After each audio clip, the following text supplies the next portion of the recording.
Good morning student.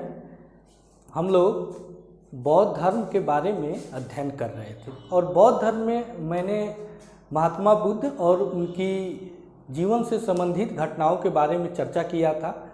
आज हम बौद्ध धर्म के सिद्धांत व दर्शन के बारे में चर्चा करेंगे।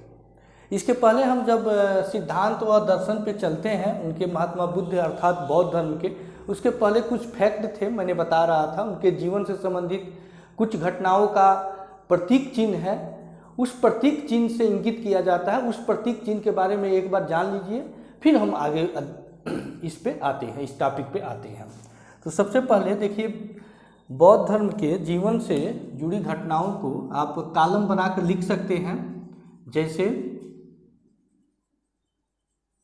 घटनाएं, और दूसरे कॉलम में आप लिख सकते हैं प्रतीक चिन्ह, अर्थात किस घटना को कौन से प्रतीक चिन्ह से इंगित किया जाता है। ये अक्सर एग्जाम में पूछ लिया जाता है और खासकर वनडे एग्जाम में तो ये सब फैक्ट खूब पूछे जाते हैं।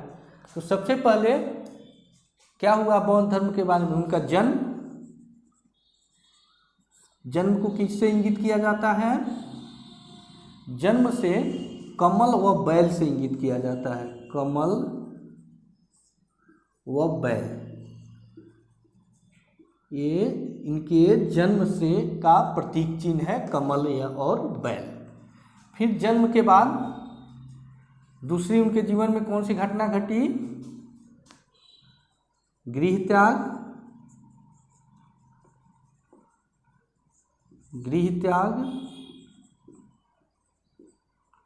और गृह त्याग को इंगित किया जाता है घोड़ा। ऐसे आप लोग याद कर लीजिएगा, घोड़े से ये घर छोड़कर भाग गए, ऐसे याद कर लीजिएगा। फिर गृह त्याग के बाद से तीसरी घटना घटी, जब गृह त्याग गए किए, उसके बाद से कौन सी महत्वपूर्ण घटना है? ज्ञान प्राप्ति, जिसको आप लोग मुझे कमेंट बॉक्स में बताइएगा क्या कहा जाता है। उन्हें बताया भी था, लिख भी देता हूँ, निर्वाण। ज्ञान प्राप्ति को निर्वाण या संबोधि भी कहा जाता है, निर्वाण। और निर्वाण का प्रतीक चिन्ह है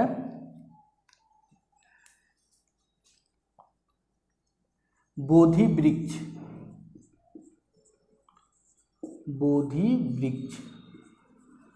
और ये बोधि वृक्ष किसका वृक्ष था? पीपल का।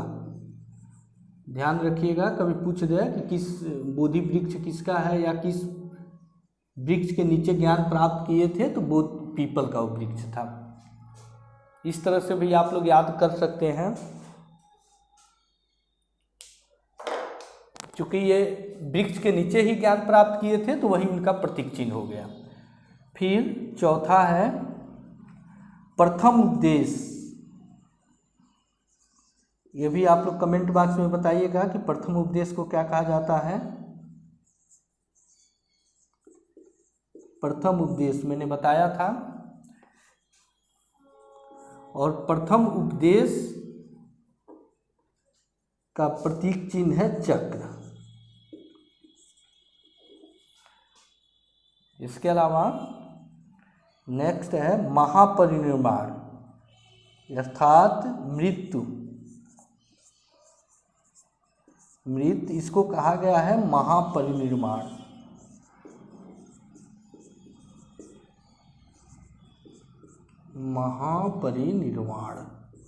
और महापरिनिर्वाण का प्रतीक चिन्ह है स्तूप।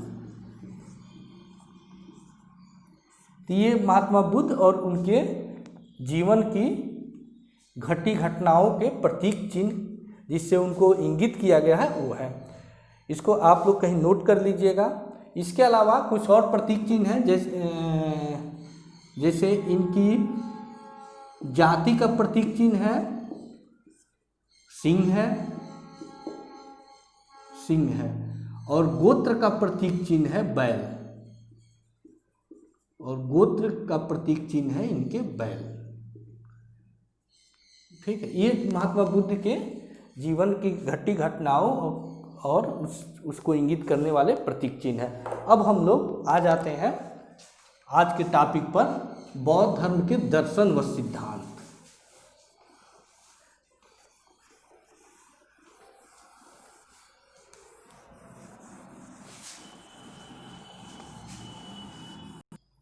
तो जैसा मैंने बता रहा था कि महात्मा बुद्ध जब ज्ञान प्राप्त कर लिए, जब बोध गया से सारनाथ आए, तो सारनाथ में उनके पांचों जो ब्राह्मण मित्र उनको छोड़कर चले आए थे, वो ब्राह्मण मित्र मिले। कहाँ मिले? मृगदाव या ऋषिपट्टनम में। इसके बाद सबसे पहले महात्मा बुद्ध ने उन्हीं को बैठाकर प्रथम अपना उपदेश दिया, जिसको बौद्ध धर्म में महाभिनिष्क्रमण भी कहा गया है। अब हम ये देखेंगे कि आखिर महात्मा बुद्ध का ये दर्शन, सिद्धांत या उपदेश क्या था। लेकिन उसके पहले मैं कुछ और बातें बता दूं इनके बारे में। देखिए, महात्मा बुद्ध एक भिक्षु बन गए और फिर भिक्षु के भेष में वो अपना उपदेश देने लगे। उन्होंने सर्वप्रथम उपदेश का केंद्र गंगा घाटी को बनाया और गंगा घाटी के विभिन्न राज्यों में वो घूम घूम कर उपदेश देते रहे। जैसे मगध में कौशल, कौशाम्बी इत्यादि, चंपा इत्यादि शहर महाजनपदों में ये अपना उपदेश दिए। तो इन्होंने गंगा घाटी को बनाया। कभी मिर्ज़ापुर से दक्षिण में अपने नहीं गए, न ही कभी अंग एक महाजनपद था जिसकी राजधानी चंपा थी, चंपा के कभी पूर्व में इन्होंने अपना उपदेश देने नहीं गए। ये मध्य गंगा घाटी में ही अपना उपदेश देते रहे और नेपाल के तराई बेल्ट तक अपना उपदेश देते रहे। जब ये चूँकि ये घूमते थे, उपदेश देते थे, और इसी घूमते हुए उपदेश देते हुए ये अपने गृह जनपद कपिलवस्तु पहुँचे और कपिलवस्तु में अपने परिवार के सभी लोगों को बौद्ध धर्म से दीक्षित किया। यहीं पर इनकी मौसी गौतमी प्रजापति थी और गौतमी प्रजापति ने भी बौद्ध धर्म अपना लिया और उन्हीं के आग्रह पर कि बौद्ध धर्म में महिलाओं का भी प्रवेश दिया जाए, महात्मा बुद्ध ने महिलाओं का प्रवेश दिया और अलग से, जैसे भिक्षुओं के लिए एक संघ होता था, वैसे भिक्षुणियों के लिए एक अलग से संघ की स्थापना की। कभी कभी पूछ लिया जाता है, क्वेश्चन पूछ लिया जाता है ये कि किसके कहने पर महात्मा बुद्ध ने महिलाओं के लिए संघ बनाया या प्रथम महिला कौन भिक्षुणी बनी बौद्ध धर्म में, तो गौतमी प्रजापति थी। कभी कभी ये भी क्वेश्चन पूछ लिया जाता है कि महिलाओं के लिए संघ की स्थापना कहाँ किया था महात्मा बुद्ध ने, तो याद रखिएगा वैशाली में किया था, वैशाली में, ये फैक्ट याद रखिएगा। और ये घूमते थे, उपदेश देते थे। इसी दौरान जब इनको लोगों से मिलते थे, इसी समय इनको एहसास हुआ कि ये जो पूरी दुनिया है या संसार है, इस दुखमय है। चूँकि ये होता क्या था कि जब लोग इनके पास मिलने के लिए आते थे तो वो अपनी सुख की बातें नहीं बताते थे, अपनी खुशी की बातें नहीं बताते थे, वो अपना दुखड़ा रोते थे या अपनी मुसीबत के, अपनी समस्याओं के बारे में बताते थे कि महाराज ये हमारी समस्या है, ये कैसे ठीक होगा। जैसे जातक कथाओं में बहुत सारी विभिन्न कहानियाँ मिलती है, जैसे वो बूढ़ी औरत जिसका बच्चा मर गया वो कहानी हो, या बहुत सारी संजय की कहानी हो, बहुत सारी कहानियाँ मिलती है जातक कथाओं में, इनकी छोटी छोटी। तो इससे इनको एनालिसिस हुआ कि ये संसार है, ये पूरी तरह दुखी है, यहाँ पर कोई व्यक्ति खुश या सुखी अवस्था में नहीं है, सबके पास कुछ न कुछ अपने दुख है।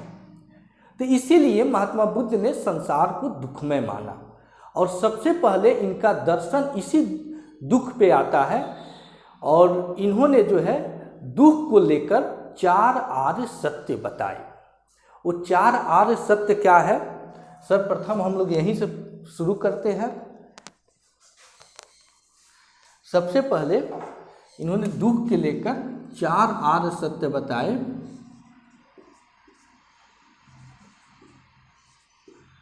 आर्य सत्य, जिसको चत्वारि आर्य सत्यानि भी कहा जाता है। चत्वारि आर्य सत्यानि, चत्वारि आर्य सत्यानि भी कहा जाता है। और ये क्या था देख लीजिए।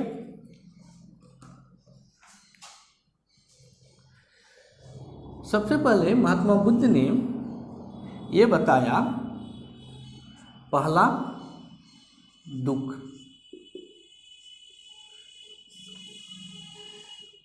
अर्थात ये पूरी संसार दुखों से भरा है, पूरी तरह एक दुखों का जखीरा है इस संसार में और सबके पास दुख है। पहला। दूसरा था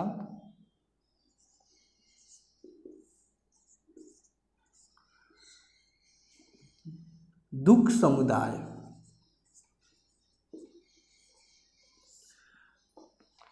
अब दुख समुदाय का क्या अर्थ होगा? दुख समुदाय में इन्होंने बताया कि दुख है, संसार दुख में है, हर व्यक्ति दुखी है। और दुख ऐसे नहीं है, बेवजह नहीं है, दुख के कोई ना कोई कारण है। सबके दुख के अपने अपने कारण हैं। जैसे आपके मेरे सबके दुख के कारण है। जैसे आपके दुख के कारण है शायद नौकरी नहीं लग रही है, आप नौकरी के लिए भाग रहे हैं, जो नौकरी लग गया है उसके और दुख के कारण है, उसको पैसे नहीं कमा पा रहा है। किसी की शादी नहीं हो रही है, उसको दुख के कारण है। किसी की शादी हो गया है, उसको दुख के कारण है।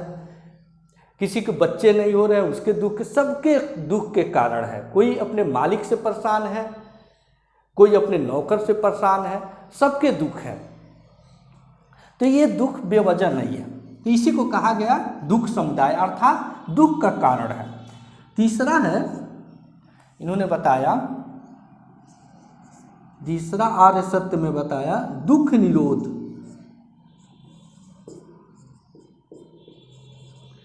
दुख निरोध। अब इन्होंने बताया कि ऐसा नहीं है कि दुख है, दुख के कारण है तो उसका निवारण नहीं हो सकता। उसका निवारण है, और वो है दुख निरोध, अर्थात दुख को रोका जा सकता है, दुख को हम समाप्त किया जा सकता है। तो ये है तीसरा। और चौथा है दुख निरोध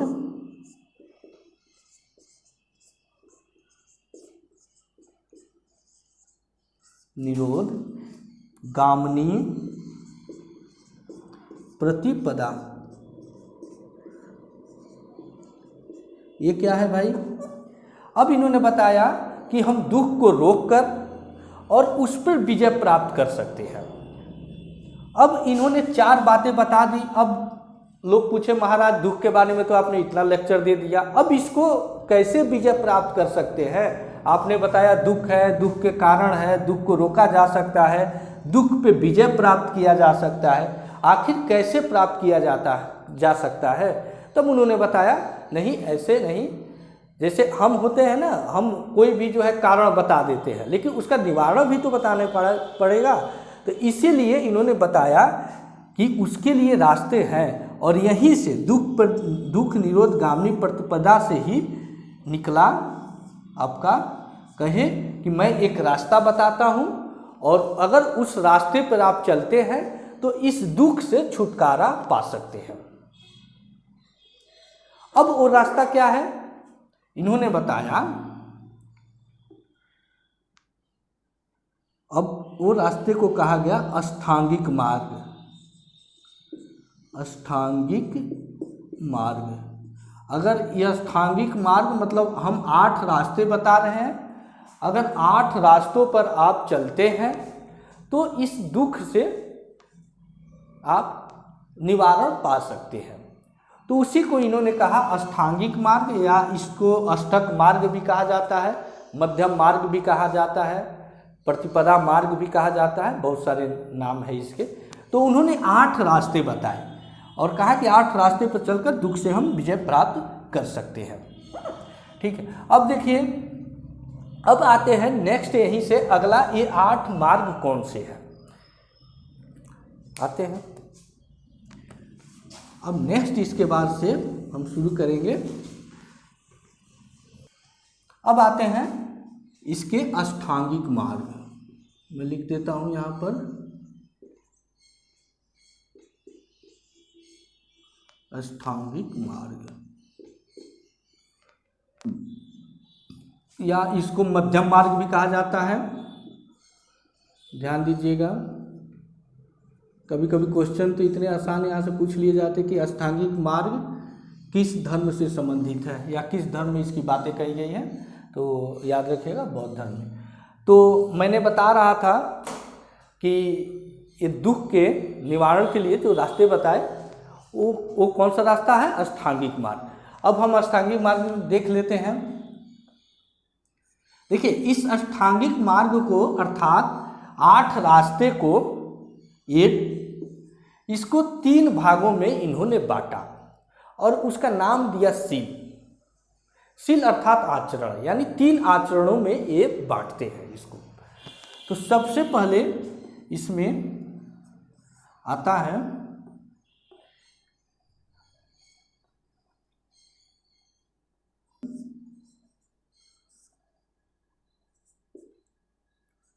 तीन भागों में बांटा है सील, उसमें है सील स्कंद। सबसे पहला स्कंद है सील स्कंद।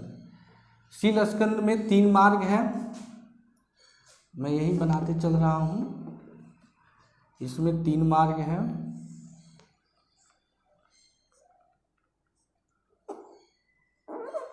पहला सम्यक दृष्टि,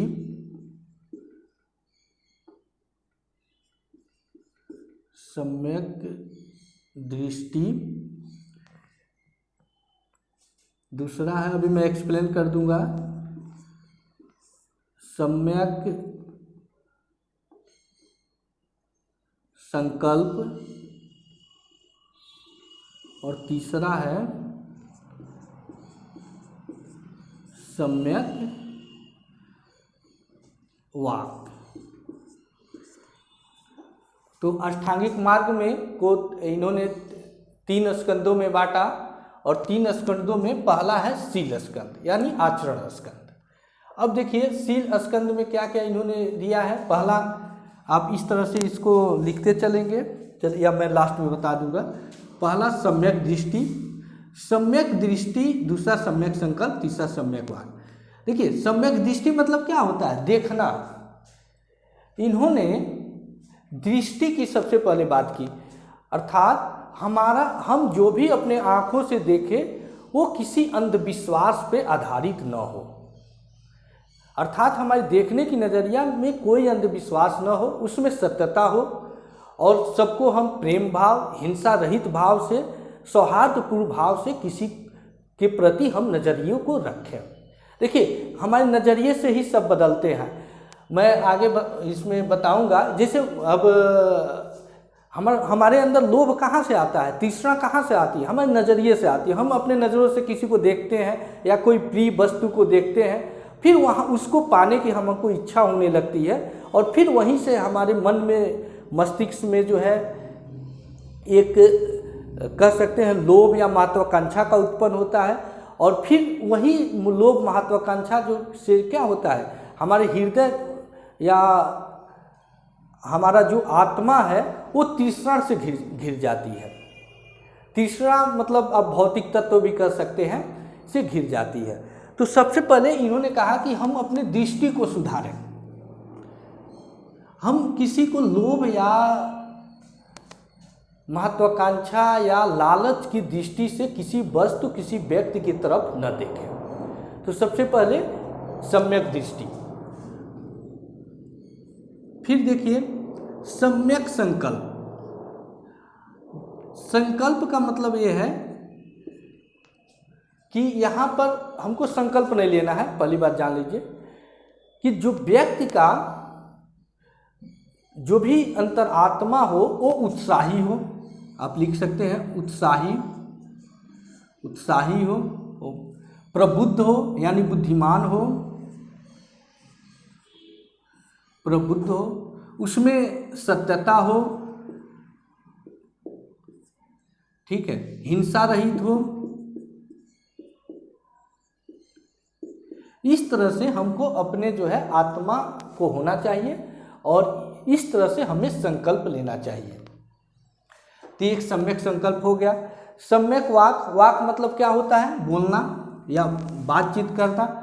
ये संयमित वाणी की बात करते हैं कि जो भी वाणी हो संयमित हो। हम किसी को ऐसा वाक या ऐसी वाणी न बोले जो उसको बुरा लगे या उसको कड़वा लगे या उसको अंतरात्मा को दुखी करे। हम बड़ी संयमित तरीके से बोले, किसी से बड़ा मृदु भाव से बोले और निस्वार्थ होकर बोले। तो ये सम्यक वाक। तो ये शील स्कंद के में 3 भाग है, सम्यक दृष्टि, संकल्प और वाक। फिर आते हैं दूसरा है शील स्कंद के बाद प्रज्ञा स्कंद।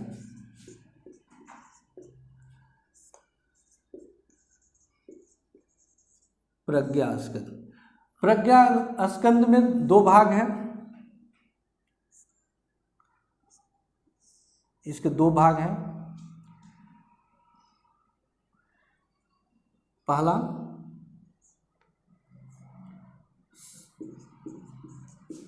सम्यक कर्मांक,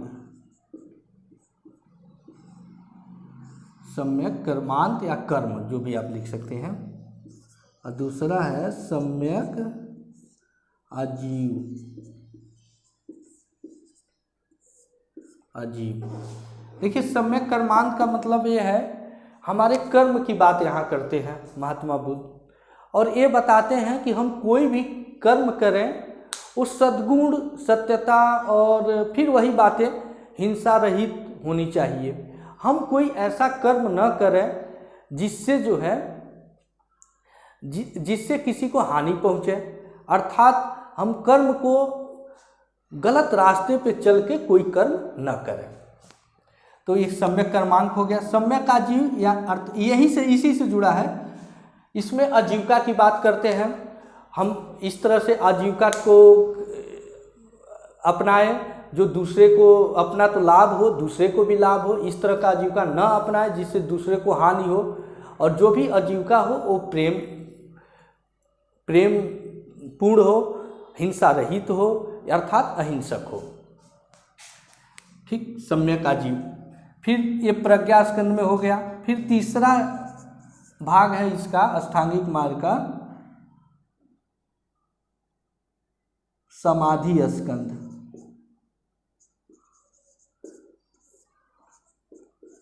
तीसरा है समाधि स्कंद। समाधि स्कंद में 3 भाग हैं। पहला इस तरह से 3 भाग है इसके।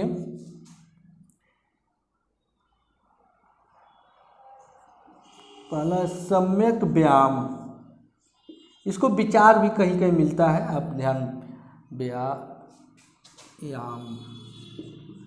सम्यक व्यायाम। सम्यक व्यायाम का मतलब सम्यक विचार। ये किस तरह की व्यायाम की बात करते हैं? हम जो है अपने या मन मस्तिष्क को हमेशा जो है एक तरह से व्यायामित करते रहे, और जिससे हमारे अंदर जो भी दुर्गुण हो वो बाहर निकलता रहे। हम अपने मन मस्तिष्क को हमेशा साफ करते रहें, अपने विचारों को हमेशा जो है होता है ना रिव्यू करते रहें, अपना एनालिसिस करते रहें कि हमने कोई गलत काम तो नहीं किया, हम गलत सोच तो नहीं रहे, और इसको व्यायाम द्वारा बाहर निकालते रहें। तो ये सम्यक व्यायाम है। फिर सम्यक व्यायाम के बाद नेक्स्ट आता है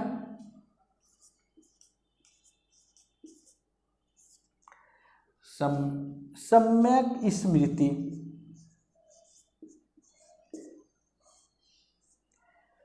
हम अपने स्मृति को हमेशा सुदृढ़ रखें। स्मृति मतलब हमारा स्मरण, जो हम याद रखते हैं वो हमेशा जो है सुदृढ़ रहे और शुद्ध रखें अपने स्मृति को।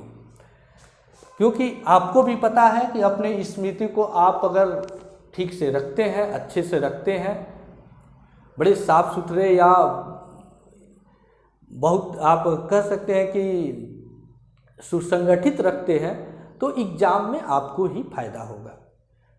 क्योंकि आपको भी भूलने की बीमारी है, सब कुछ पढ़ के जाते हैं लेकिन वहाँ पर याद ही नहीं आता है। तो इसीलिए यहाँ पर ये मार्ग आप भी अपनाइए, सम्यक स्मृति को।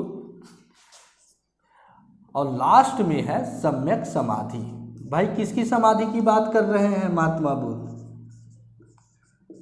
बताइए किसकी समाधि की बात कर रहे हैं? आपकी नहीं, ये जितने हमारे अंदर सद्गुण दुर्गुण हो, वो कहते हैं कि लास्ट में आप कुछ न करिए, ये मार्ग अपनाए या न अपनाए, जितने हमारे अंदर दुर्गुण है, जो भी हम बुरे काम करते हैं, वो सभी को जो है आप अंत कर दीजिए, अर्थात समाधि में दफन कर दीजिए, जो भी आपके अंदर दुर्गुण है।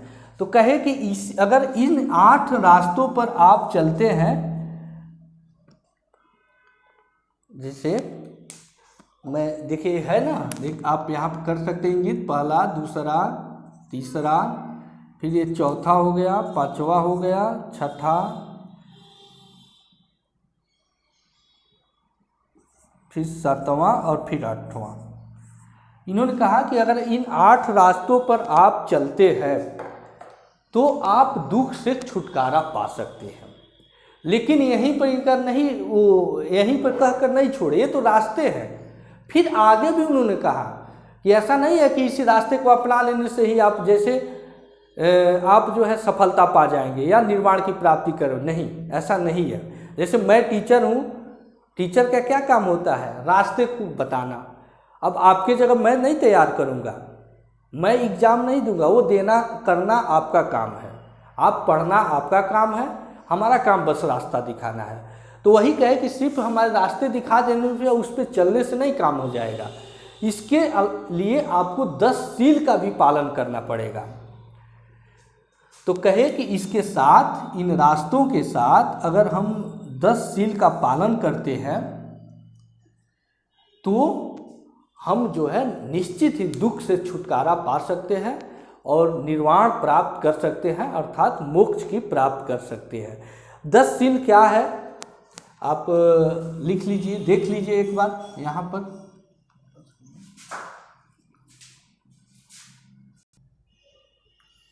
तो इन्होंने कहा कि रास्ते से काम नहीं चलेगा, 10 सील भी भाई अपनाना पड़ेगा। और वो 10 सील कौन कौन से हैं देख लीजिए।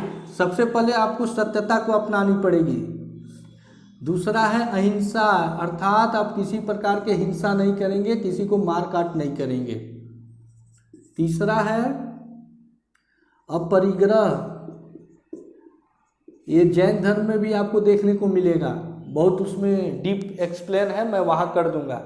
अपरिग्रह मतलब आप अधिक धन संचित न करें, ठीक, धन की लालच न करें। चौथा है अस्ते, चोरी नहीं करना है। 5वां इन्होंने बताया ब्रह्मचर्य, जब तक शादी न हो तब तक आपको ब्रह्मचर्य का पालन करना है। ब्रह्मचर्य अर्थात किसी पराई महिला के तरफ भूल कर भी न देखें।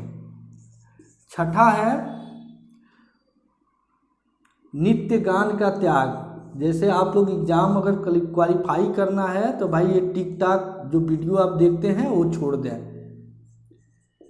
वही नित्य गान की बात ये यहाँ भी करते हैं। 7वां कोमल शैया का त्याग, खूब अच्छे बिस्तर पे न सोए, नहीं तो सोते रह जाएंगे। फिर 8वां असामयिक भोजन, 8वां असामयिक भोजन है, अर्थात आप भोजन कोई भी लें, एक समय से लें, अपने रूटीन के अनुसार लें। फिर 9वां है कंचन कामना का त्याग, किसी प्रकार की कामना का त्याग, किसी प्रकार की आप जो है सोना चांदी या इस तरह की धातुएं होती है उसके लोभ में न पड़े। और अंत में 10वां है, आप कर सकते क्या है सुगंधित द्रव्यों का त्याग, जो परफ्यूम लगाते हैं उसको भी आपको त्याग करना पड़ेगा। तो ये इन्होंने इसी को कहा 10 सील। इसको नाम दिया इन्होंने 10 सील। 10 सील, इन्होंने कहा कि 10 सील अपन इन रास्तों पे चलने के अलावा इस 10 सील भी अपनाने पड़ेंगे, तब आप फाइनल से जाकर जो है निर्वाण की प्राप्ति या दुख से छुटकारा पा सकते हैं। अभी ये दर्शन व सिद्धांत आगे भी जारी रहेगा, आज भी बस इतना रहने दीजिए। नेक्स्ट क्लास में हम इस पर चर्चा करेंगे।